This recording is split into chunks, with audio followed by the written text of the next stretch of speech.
I've lived in the little town of Willow Creek for nearly 15 years, and if you'd told me when I moved here that one day the post office would be the center of a neighborhood war, I'd have laughed in your face.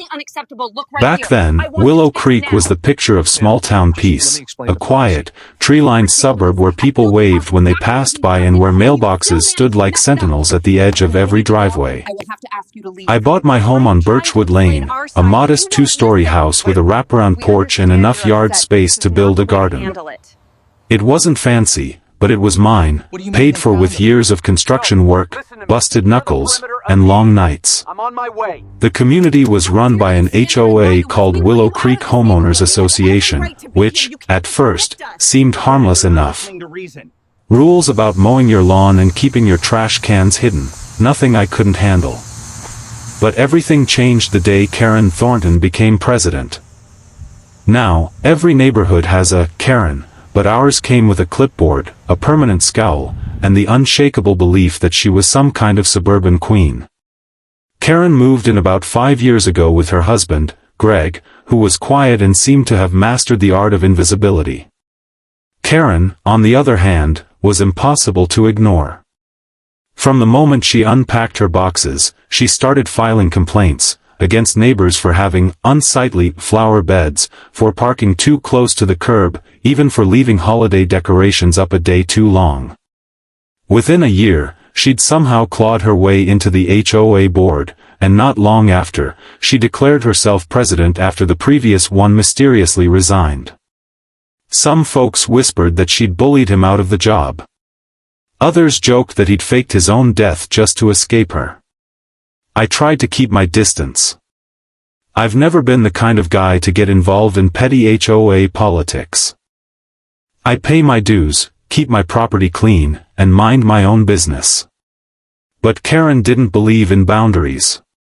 She'd send out HOA memos twice a week, long, condescending letters about maintaining community standards and upholding aesthetic harmony.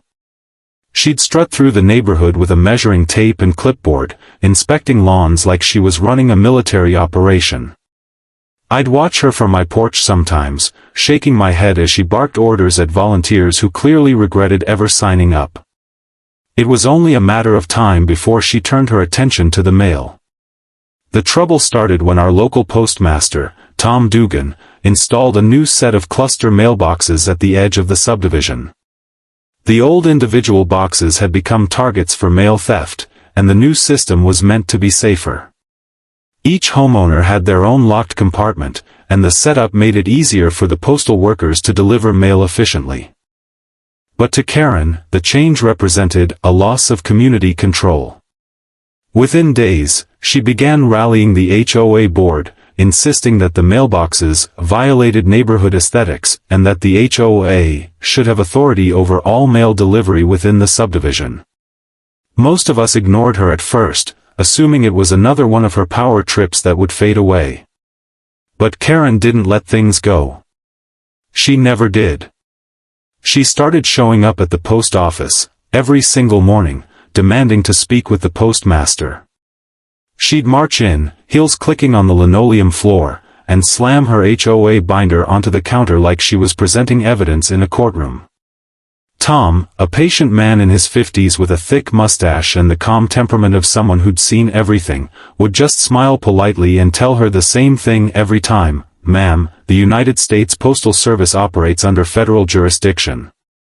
The HOA doesn't have authority over mail." But Karen was relentless. She began insisting that all HOA-related mail, dues, fines, newsletters, even personal letters sent to HOA board members, should be rerouted to a central P.O. box under her control. She claimed it would streamline operations and ensure proper management. In reality, it was clear she just wanted to snoop. Rumors spread fast that she was opening mail that wasn't hers, that she'd been seen at the post office arguing with clerks over packages and demanding to know who was receiving what. One afternoon, I saw it firsthand. I was in line at the Willow Creek post office, waiting to mail a package to my brother in Arizona. The place was quiet, just a couple of retirees, a mom with her kid, and Tom behind the counter. Then the door burst open, and in she came, Karen, wearing her signature navy blue blazer, sunglasses, and a folder stuffed with paperwork. She didn't even glance at the line. She stormed straight up to the counter and said loudly, "I need access to all HOA mail immediately. The delay in delivery is unacceptable." Tom looked up, visibly exasperated. "Mrs. Thornton," he said, "I told you before, we can't release other people's mail to you. That's a federal offense." Karen scoffed. "I am the HOA president. That makes me responsible for community correspondence. You're obstructing official business." The room went dead silent. Everyone turned to watch. Tom leaned forward, resting his elbows on the counter. "Ma'am," he said slowly, "mail tampering is a serious matter. You have no legal authority to collect anyone else's mail. If you keep demanding access, I'll have to report this." Karen didn't back down. "Then report it. I'll take it up with your supervisor. The HOA has rights."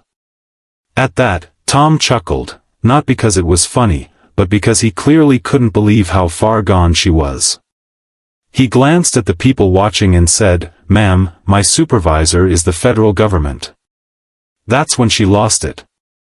She started yelling about how the HOA paid taxes, how she represented the property owners, and how federal employees should respect community governance. It was so absurd that even the old man in line behind me muttered, "Lady, this ain't your kingdom." Tom called for a postal inspector to step out from the back, and that's when Karen seemed to realize she might have gone too far.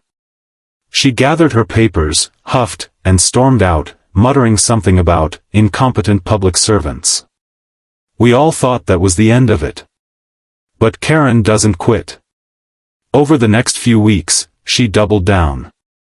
She filed formal complaints with the USPS, sent letters to City Hall, and even tried to rally the HOA members to sign a petition demanding that all HOA mail be rerouted for oversight purposes.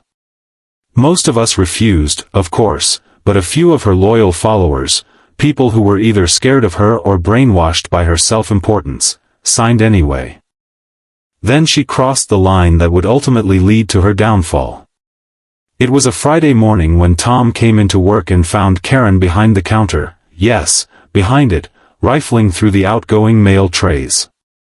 She'd apparently sweet-talked or bullied a new temp clerk into letting her back there for official HOA business. When Tom saw her holding a stack of envelopes, he snapped. He marched straight up to her and shouted, "Put that down right now." Karen jumped, startled, but tried to play it off. "I'm just sorting HOA mail, that's a federal crime." Tom barked. "Step away from the counter." The temp froze. Karen turned beet red. "I'm the HOA president," she stammered. "And I'm the postmaster," Tom shot back, "and you're trespassing on federal property." Then, without hesitation, he picked up the phone and called the local authorities. I wasn't there that morning, but I heard the story later from one of the clerks, and by the time I drove past the post office around noon, 2 sheriff's cars were parked outside.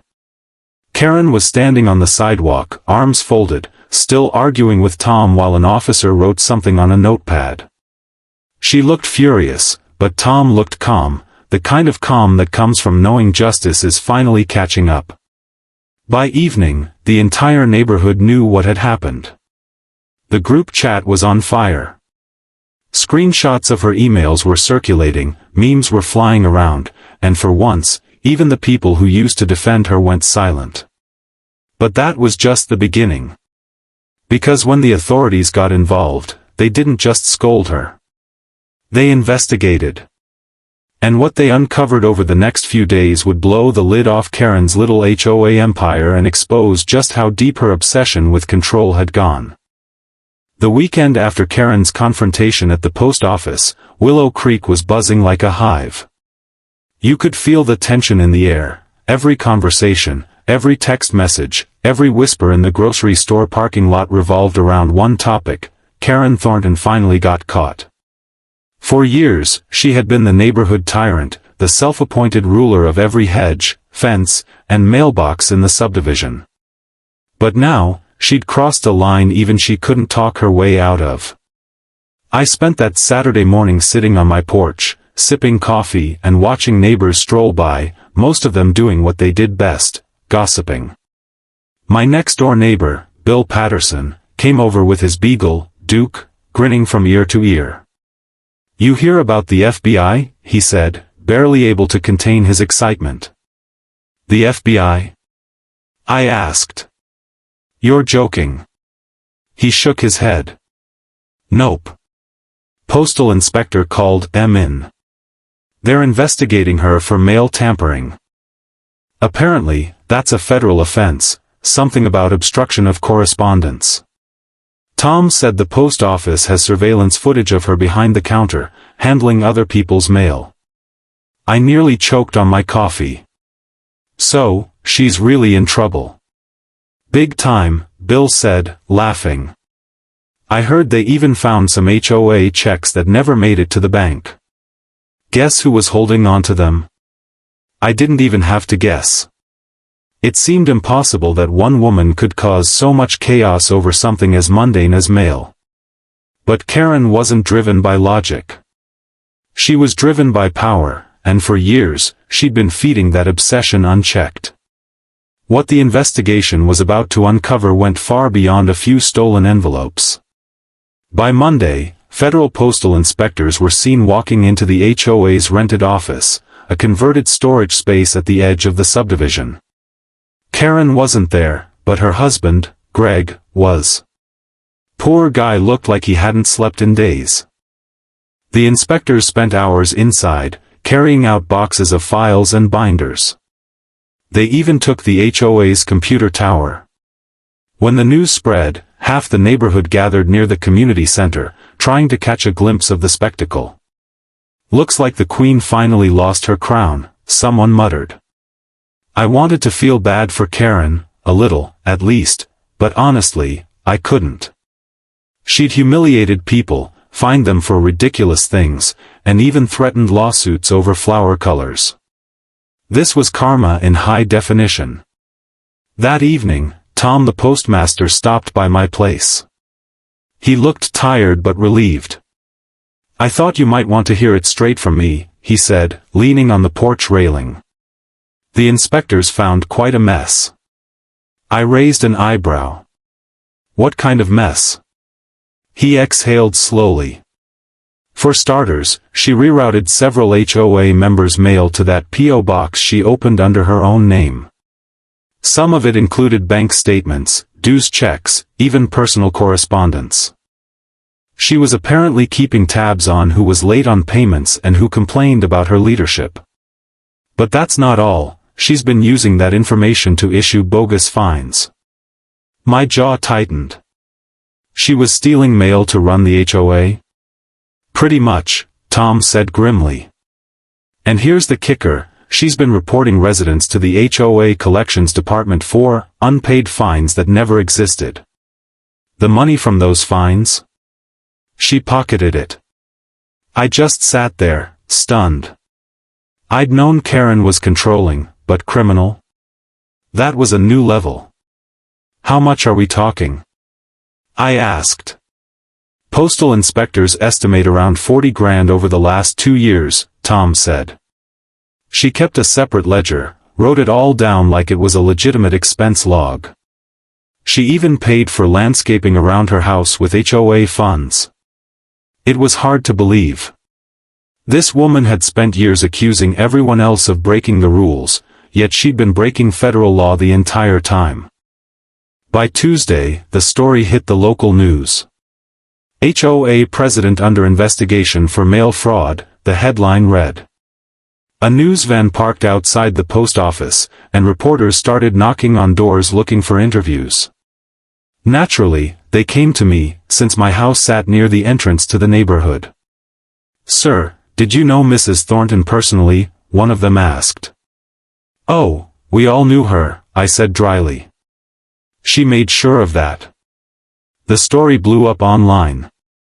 People from other towns commented things like, "Classic HOA Karen behavior," and, finally, "Justice for all those lawn-length citations." It was both hilarious and satisfying to see the internet roast her. But for those of us living in Willow Creek, it was also awkward, because Karen wasn't gone yet. You see, despite the investigation, she hadn't been officially removed from her HOA position. Technically, until charges were filed, she was still the president. And Karen wasn't the type to step down quietly. The next day, she sent out a neighborhood-wide email, a long, rambling message titled, "Clarification regarding recent misunderstandings." It was pure gold. She claimed she was assisting federal authorities in resolving administrative discrepancies, insisted she had acted in the community's best interest, and accused the post office of retaliation. She even wrote, "The HOA must maintain centralized control of all mail to prevent disorganization and fraud. The Postal Service's interference is unacceptable. You couldn't make this stuff up." The email didn't help her case. If anything, it made people angrier. Residents started demanding an emergency board meeting to vote her out. The HOA's bylaws required a 2/3 vote for removal, and with the way everyone was talking, she didn't stand a chance. That Thursday evening, the meeting was held in the community center. The place was packed. Even people who hadn't attended a meeting in years showed up just to see the show. Karen walked in wearing a blazer and pearls like she was walking into a corporate boardroom, not a room full of angry neighbors. Her husband trailed behind her, silent and pale. "Let's begin," she said coolly, tapping her pen on the table. "I understand there's been some confusion." "Confusion?" someone shouted from the back. "You got caught stealing mail." Karen didn't even flinch. "Those allegations are exaggerated," she said. The HOA's operational mail needed to be managed properly. The post office mishandled it. That's when Tom entered the room. He'd been invited by several residents to clarify what really happened. When Karen saw him, her face turned as red as a stop sign. "Mrs. Thornton," Tom said calmly, stepping forward, "we have evidence you accessed restricted federal property, rerouted mail, and opened letters not addressed to you. The postal inspector has everything documented. Continuing to deny it won't help you." Karen's composure cracked.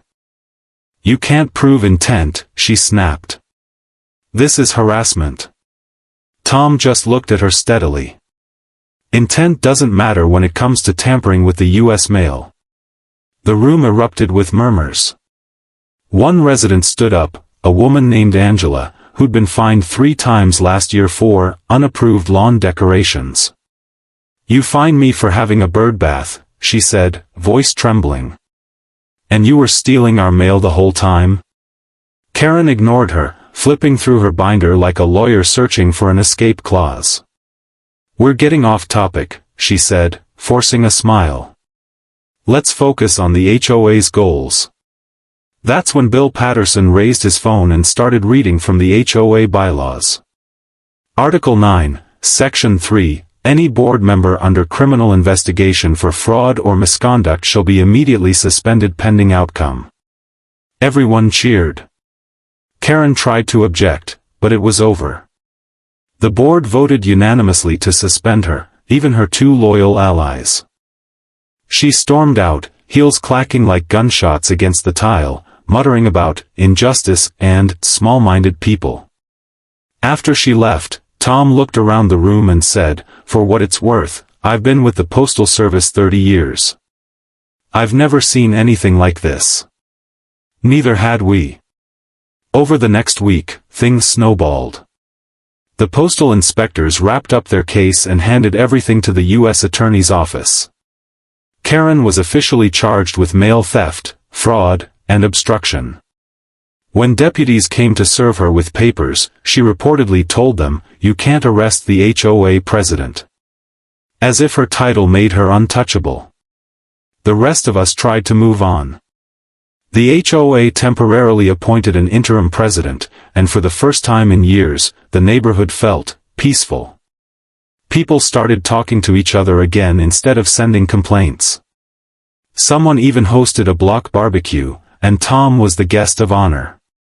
But the story didn't end there, not even close. Because Karen wasn't done fighting. While the feds were building their case, she was scheming from the sidelines, convinced she could spin her downfall into a comeback. And when she finally returned to the neighborhood weeks later, it was with a vengeance, and a plan that would once again drag Willow Creek straight into chaos. When Karen finally returned to Willow Creek, it was as if the air itself grew heavier. For weeks, the neighborhood had basked in the relief of her absence. Kids played in the streets again without being scolded for excessive noise, and neighbors actually waved instead of hiding behind their blinds. But that peace shattered the moment her silver SUV pulled back into her driveway.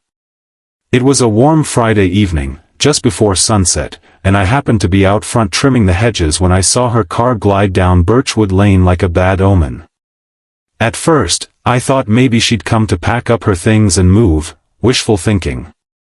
But when she stepped out of the car wearing her usual blazer and oversized sunglasses, clipboard tucked under her arm, I realized she wasn't going anywhere. She was back, and she had that same stiff, self-righteous posture that said she wasn't beaten, just regrouping. Within hours, her porch lights were on, and I could see her pacing through the window, phone pressed to her ear. Later, an email popped up in everyone's inbox, subject, temporary resumption of HOA leadership duties from Karen Thornton, HOA president, suspended pending review. In the email, she claimed that, due to ongoing administrative disarray, she was resuming her leadership role temporarily to ensure continuity. She called her criminal charges politically motivated, and even accused the interim board of gross negligence.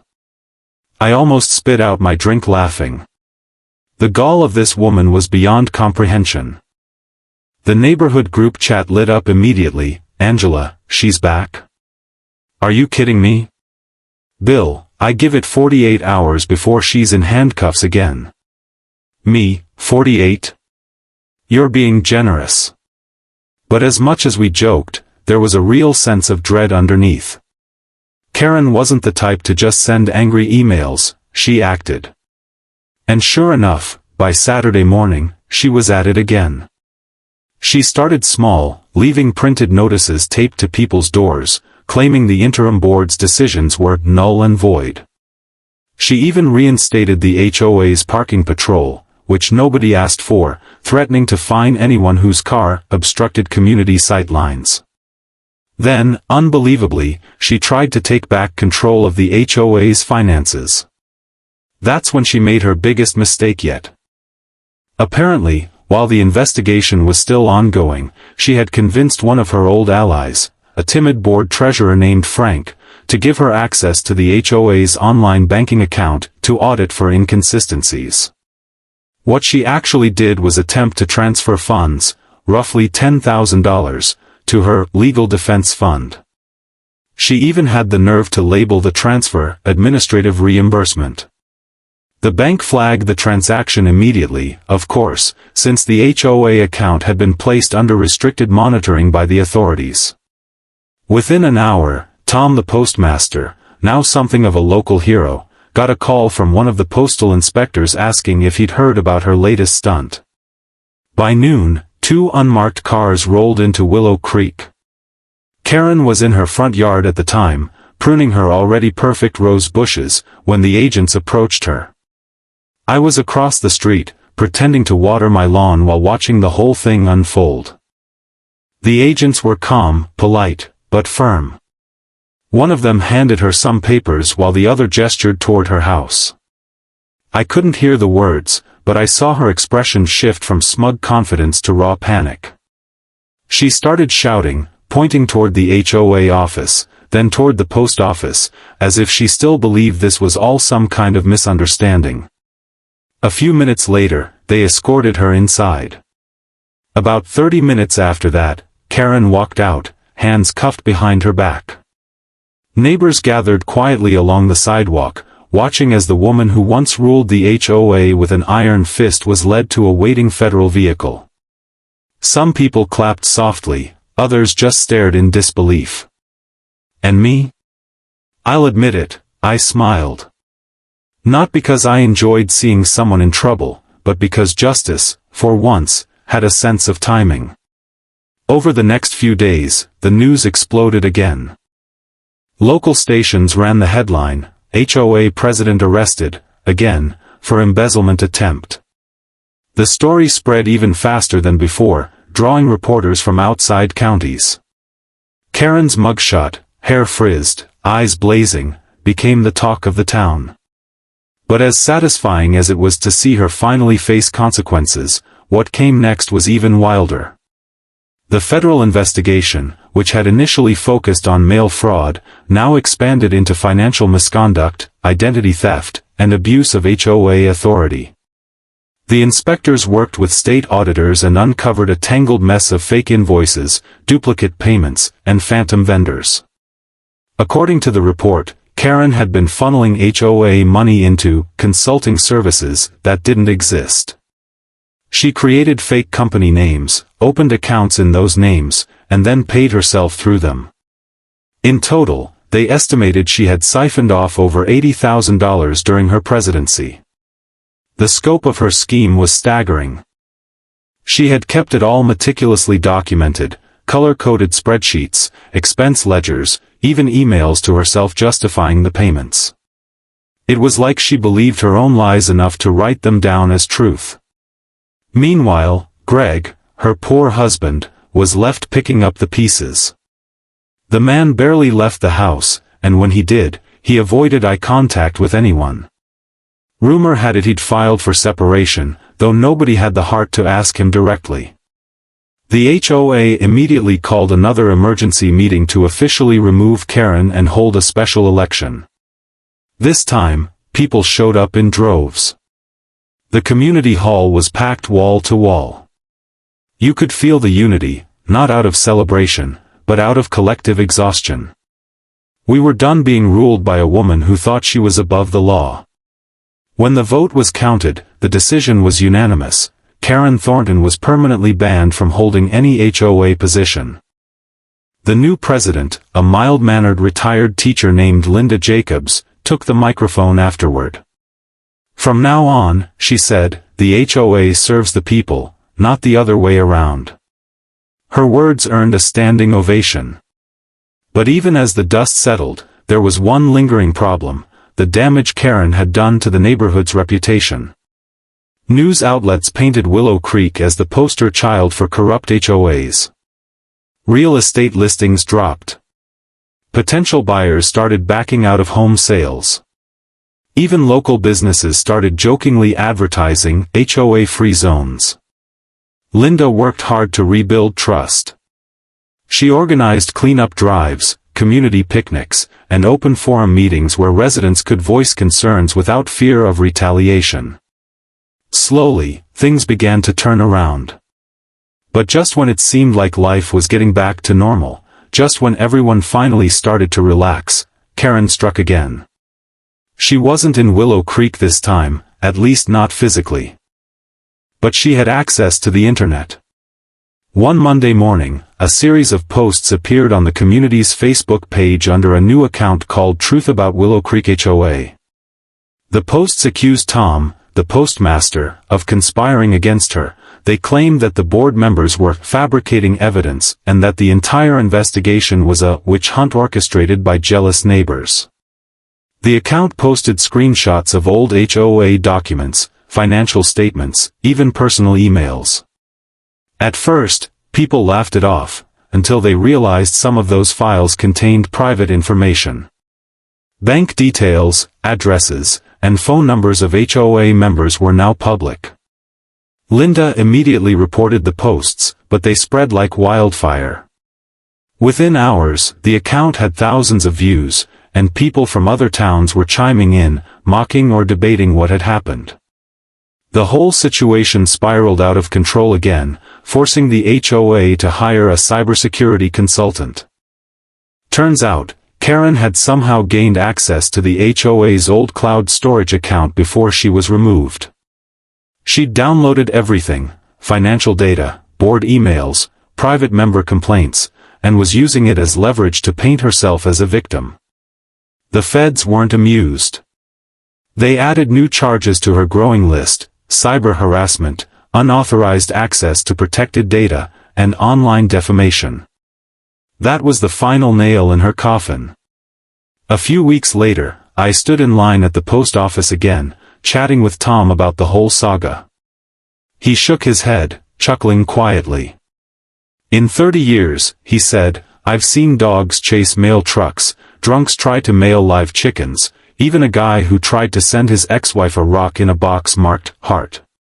But this is a first." I laughed, shaking my head. Guess she really wanted to be in charge of all the mail. Tom grinned. "She can have all she wants now, in federal prison. They'll even deliver it straight to her cell." We both laughed at that, but deep down, I felt a strange sense of closure. For years, Karen had ruled this place through fear and manipulation. Now, she was just another cautionary tale, a reminder of how power, when unchecked, can rot someone from the inside out. Life in Willow Creek finally began to settle for good after that. The new HOA leadership focused on transparency. Neighbors who'd been divided by years of petty feuds started helping each other again. Kids sold lemonade on the sidewalks without being told it violated commerce ordinances. The air felt lighter. And every time I walked past the post office, I couldn't help but smile at the thought that justice sometimes comes in the simplest ways: a calm postmaster, a stack of mail, and a woman who finally learned that no one, not even a self-proclaimed HOA queen, is above the law. It had been about 6 months since Karen Thornton's spectacular fall from grace, and in that half-year, Willow Creek felt like it had gone through a complete rebirth. The lawns looked greener, not because of stricter regulations, but because people actually cared again. The sound of kids laughing and bikes rolling down the streets replaced the suffocating silence of surveillance and paranoia that used to hang over our neighborhood. The HOA was now run by real people, volunteers who saw it as a way to help, not control. Linda Jacobs, the new president, had proven to be a godsend. She brought humility, kindness, and transparency to an organization that once operated like a dictatorship. Still, even with all the peace, the memory of Karen lingered like a stain on the edge of everything. Her name had become legend, whispered with equal parts amusement and disbelief. People would say things like, "Don't pull a Karen," whenever someone got a little too pushy about HOA rules. The phrase, HOA Karen, had become part of local slang, a reminder of just how absurd things had once been. But I wasn't laughing yet. Because deep down, I had a feeling we hadn't heard the last of her. And sure enough, one gray morning in late February, the story found its way back to us in the most unexpected way. I was at the post office, as usual, dropping off some business mail. Tom, the postmaster, greeted me with his easy grin. "Morning, friend," he said. "You might want to see this." He handed me a newspaper clipping, folded neatly in half. I opened it and saw the headline, "Former HOA President Sentenced in Federal Court, Mail Fraud, Embezzlement, and Data Theft." Underneath was her mugshot again, this time newer, hair shorter, expression colder. The article said she'd been sentenced to 5 years in federal prison, with additional probation for cyber crimes. It mentioned restitution payments to the HOA, federal fines, and the permanent loss of her right to hold any administrative or financial position. Tom chuckled. "Looks like her reign's officially over." I nodded slowly. "Guess so." For a moment, we just stood there in silence, the final punctuation mark on a story that had gripped our lives for far too long. But as the weeks went on, something strange started to happen. Letters began arriving at random homes throughout the subdivision, handwritten, neatly folded, each one signed the same way, from the desk of Karen Thornton, former HOA president. No one knew how she was sending them or where they were coming from. The return addresses were fake, and the postmarks were from all over the state, some from neighboring towns, others from hundreds of miles away. Each letter carried the same tone, a bizarre mix of apology and accusation. One neighbor, Angela, got one that read, "Dear neighbor, I acknowledge that my actions may have been misunderstood, but I assure you they were done with the best intentions." The Postal Service and certain board members twisted the truth for their gain. One day, the truth will surface. Sincerely, Karen Thornton. Another neighbor, Bill, received a more aggressive version. "You never understood what it takes to maintain order. I sacrificed for this neighborhood while you all mocked me. Enjoy your chaos, the HOA is weaker now than ever." Some folks laughed it off, others were creeped out, and a few, especially those who had once supported her, admitted they felt a strange kind of pity. Personally, I didn't know what to think. Was she mailing these from prison? Or had she somehow convinced someone on the outside to send them for her? Tom got wind of it pretty quickly, of course. The postal inspectors opened a small inquiry to trace the source. They confirmed the letters were real and likely mailed through third parties, people Karen met before her sentencing. Apparently, she'd made friends during her trial who sympathized with her cause. It was ridiculous, but also a little chilling. Even behind bars, Karen was trying to control something, anything. It was as if the concept of letting go simply didn't exist for her. But after a while, the letters stopped. Life moved on again. Linda and the new HOA board worked tirelessly to undo years of damage. They lowered fines, improved communication, and even held open elections for every committee. It felt democratic. The first real community barbecue in years was scheduled for June, right in the middle of the park Karen once called a misuse of shared green space. On the day of the barbecue, the whole neighborhood showed up. There were grills, music, and laughter. Kids ran around with sparklers while adults shared stories about the good old bad days. Tom was there too, flipping burgers and joking that he was the honorary anti-Karen of Willow Creek. I remember sitting under the big oak tree, looking around at the smiles, the light, the easy energy, and thinking, we finally made it. But just when it felt like closure had finally arrived, something happened that reminded us of just how deep Karen's shadow really stretched. A few weeks later, Linda received a formal letter from a law firm representing Karen Thornton. It was a civil notice of defamation. Incredibly, even from prison, Karen was suing the HOA and several individuals, including Tom, Linda, and even a few residents, claiming that their false statements had damaged her reputation. The lawsuit was absurd, of course, but it was technically valid enough that the HOA had to respond. The board had to hire an attorney, which meant more legal fees, more paperwork, and more stress. For a while, it felt like she'd managed to poison the air all over again, even from hundreds of miles away. Linda was furious but calm. "We'll fight it," she said firmly. "She can't bully us anymore." And fight it we did.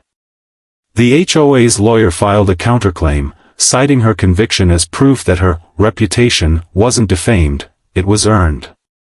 The judge overseeing the case dismissed her claim almost immediately, citing abuse of process. When the decision came through, the neighborhood threw another impromptu celebration, smaller this time, more symbolic. Someone brought cupcakes that said, "Case closed," in bright blue frosting. That night, I walked down to the edge of the subdivision, where the streetlights met the quiet country road. I looked out over the mailboxes, clean, shiny, uniform, and peaceful. It struck me how something as simple as those boxes had once been the spark that set everything ablaze. I saw Tom's truck drive by and waved. He pulled over and joined me. "You ever think she'll stop?" I asked. He sighed. "Some people don't know how to stop, buddy. They only know how to control."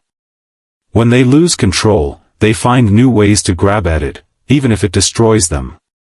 I nodded. Guess she learned the hard way. Yeah, he said, then chuckled softly. But you know what? I'll give her one thing, she sure made the Postal Service look interesting again. We both laughed at that. In the months that followed, Willow Creek truly healed. New families moved in. Old neighbors reconnected.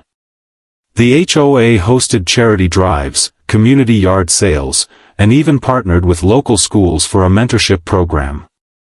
People took pride in their homes again, not out of fear of fines, but out of genuine care for their neighborhood. And me? I found peace too. My little house on Birchwood Lane finally felt like the home I'd always dreamed of when I first bought it, quiet, comfortable, and free of nonsense. I planted more flowers in my yard, built a birdhouse, and even helped repaint the old community sign at the entrance. The best part? Every year, on the anniversary of that infamous post office meltdown, the HOA hosts what they jokingly call Mail Day, a light-hearted event celebrating small-town life and local workers. Tom always gives a short speech, ending it with the same line, "Respect the mail, folks, it delivers justice, too." Everyone laughs, but we all know there's truth in those words. Because what happened in Willow Creek wasn't just about one woman losing her mind over power. It was a lesson, a reminder that authority without accountability always leads to chaos. And that sometimes, the quietest people, the postmasters, the neighbors, the ones who just want peace, are the ones who stand up when it really counts. Still, every now and then, I'll check my mailbox, half expecting to find another one of those cryptic letters with her name at the bottom. Not out of fear, but out of curiosity. Because even though Karen Thornton's story ended in a prison cell, part of me knows she's probably still writing, still justifying, still convinced she was right. But out here, in the neighborhood she once tried to control, we've moved on. The grass grows freely, the mail arrives safely, and the only HOA rules anyone cares about are the ones written in good faith. And whenever I hear that familiar sound, the mail truck pulling up, the metal clink of the mailbox closing, I smile. Because that sound isn't just the rhythm of routine life anymore. It's the sound of freedom. By the time autumn rolled into Willow Creek, the air carried that faint crispness that hinted at change, the kind of change that felt overdue. The trees along Birchwood Lane had begun to burn gold and amber, leaves scattering across driveways and gutters, swirling like little whispers of freedom. For the first time in years, the neighborhood felt calm again. The HOA meetings had quieted down, the endless memos had stopped, and people actually smiled when they passed each other. It was as though someone had lifted a weight off all our shoulders, and that someone's name was Karen Thornton. Or rather, the absence of her. After the authorities got involved with the mail fiasco, things escalated fast. What started as a local disturbance quickly turned into a federal investigation. The Postal Inspector's office had zero tolerance for tampering, and once they found out Karen had not only accessed mail but had been intercepting HOA-related correspondence for months, she became the center of an official inquiry. It turned out, she'd been opening letters addressed to the HOA's treasurer, altering fine notices, and even cashing a few checks meant for neighborhood maintenance funds into a private account labeled administrative contingencies. When the story broke, you could almost hear the collective gasp ripple through Willow Creek. Even the few residents who had defended her couldn't find the words anymore. It wasn't just about the mail, it was about years of control, intimidation, and manipulation finally catching up with her. I remember sitting on my porch that Sunday morning, reading the local paper while sipping coffee, when I saw the headline, HOA President under federal investigation for mail fraud and misuse of funds. I couldn't help but smile, not out of malice, but relief. For so long, Karen had made life miserable for everyone around her, twisting rules to suit her whims, weaponizing the HOA like a personal army. Seeing accountability finally knock on her door felt like the neighborhood itself was exhaling after holding its breath for too long. But justice in small towns isn't always neat or quiet. Over the following weeks, federal agents visited several residents to collect statements. They showed us copies of intercepted mail, financial reports, and emails. When they came to my house, I told them everything I knew, from the day she barged into the post office to the time she slipped HOA flyers into my mailbox even after being told it was illegal. The agents listened carefully, took notes, and thanked me for cooperating. I could tell they already had more than enough evidence. By November, Karen was officially removed as HOA president pending the investigation. Greg, her quiet, long-suffering husband, packed up their house within 2 weeks. No one saw much of her after that, except for one awkward moment when she showed up at the next board meeting, trying to clarify misunderstandings. But the new acting president, a retired judge named Martha Evans, wasn't having it. She calmly told Karen that her presence was not appropriate while under investigation. Karen turned beet red, slammed her folder on the table, and stormed out. That was the last time most of us saw her in Willow Creek. The HOA was restructured shortly after. Martha and a few of the more reasonable board members started repairing the damage Karen had done. They eliminated unnecessary fines, simplified the rules, and opened the books for transparency. Suddenly, the HOA wasn't a tyrannical committee anymore, it was a community effort again.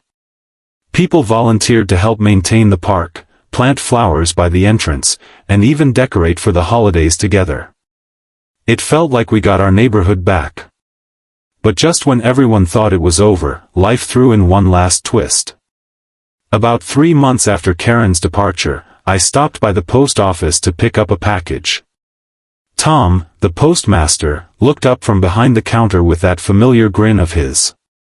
"Well, if it isn't Mr. Birchwood himself," he said. "You'll appreciate this." He reached under the counter and handed me an envelope, yellowed around the edges. "This came through our sorting system last week. Postmarked from about a year ago. Guess who it's from?" I turned it over and froze. The sender address read, Willow Creek HOA, President Karen Thornton. Tom chuckled. "Seems it got stuck behind one of the old machines. Thought you might want to see what she was up to back then." Curious, I opened it right there at the counter. Inside was a formal HOA letter, typed neatly on Karen's letterhead, but this wasn't one of her usual fine notices or warnings. It was addressed to me. "Dear Mr. Lawson, it has come to my attention that your property borders the federal post office lot. Given this proximity, I am proposing that you voluntarily relinquish a small portion of your fence line to accommodate future HOA community mail access. I assure you this will serve the greater good. Failure to comply will result in official action. Respectfully, Karen Thornton, HOA President." I laughed so hard I nearly dropped my coffee. Even a year ago, she had been scheming to control my fence line just to get closer to the mail system. It was proof that her obsession with power had gone even deeper than any of us realized. Tom grinned. "She really didn't know when to quit, did she?" "No," I said, folding the letter. "But I think she finally ran out of places to push." That letter became something of a neighborhood relic. I framed it and hung it in my garage, a little reminder that power without respect always collapses under its own weight.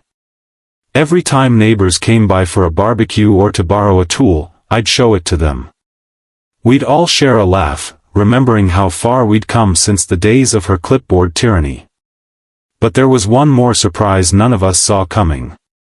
Months later, around springtime, Martha received a certified letter from the postal inspector's office. Inside was an official notice confirming that the investigation had concluded. Karen Thornton had pleaded guilty to federal mail tampering, falsification of HOA records, and minor financial fraud. Her sentence, 18 months probation, restitution of misused funds, and a permanent ban from serving on any homeowners association board nationwide. When Martha announced it at the next HOA meeting, the room erupted in applause. Some folks even brought cupcakes to celebrate. Tom showed up too, just to drop off a new community mailbox key set, symbolic, he said, of a fresh start. It felt poetic. As months passed, Willow Creek slowly transformed. The lawns were greener, the laughter louder, the air lighter. Kids rode bikes again without getting yelled at for noisy play. The HOA newsletters now came monthly, short, friendly updates with pictures of neighbors volunteering or fixing up the park gazebo. For me personally, life settled into a peaceful rhythm. I'd wake up early, grab the mail with a sense of calm instead of dread, and wave at Tom's delivery truck as it rolled by. Sometimes I'd see Greg, Karen's ex-husband, driving through town.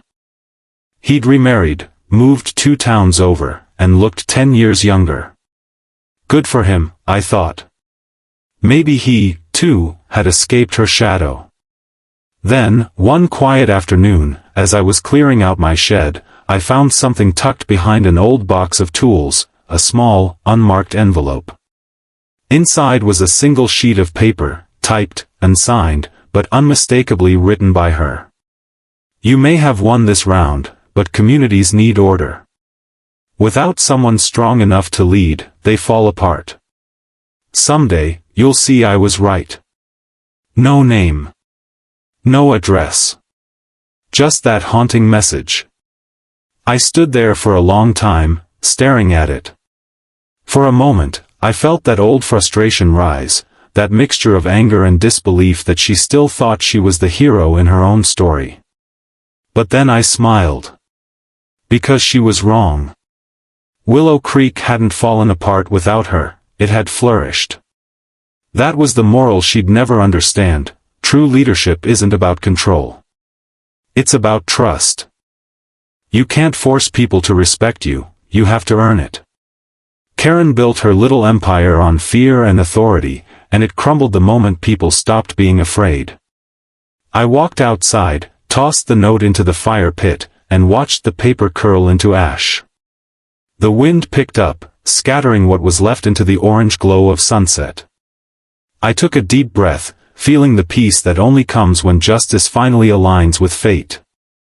As I looked down the street, I saw kids playing tag, neighbors chatting, dogs barking, normal life, unshaken by the chaos she'd once caused. And there, standing proud by the entrance of our neighborhood, gleamed the new community mailbox, bright, sturdy, federal property, beyond the reach of any self-appointed ruler. Tom once joked that if Karen ever dared show her face again, he'd personally hand her a copy of Postal Code 18 USC Section 1702, the law she broke, and frame it next to her old HOA binder. We both laughed, but deep down, I knew she wouldn't come back. Her empire of control was gone for good. In the end, Karen's story became more than just a neighborhood drama. It became a lesson etched into the foundation of Willow Creek itself. People still mention her sometimes, mostly as a warning to new residents. We had a Karen once, they say with a grin, but the postmaster took care of her. And every time I walk past that shining row of mailboxes, I can't help but think, the world always finds balance. Some people build fences to keep others out, while others build gates to invite them in. Karen built walls of control. We built bridges of community. And in that quiet victory, surrounded by laughter and peace, I finally knew one thing for certain: no matter how loud power shouts, it will always lose to the quiet strength of decency.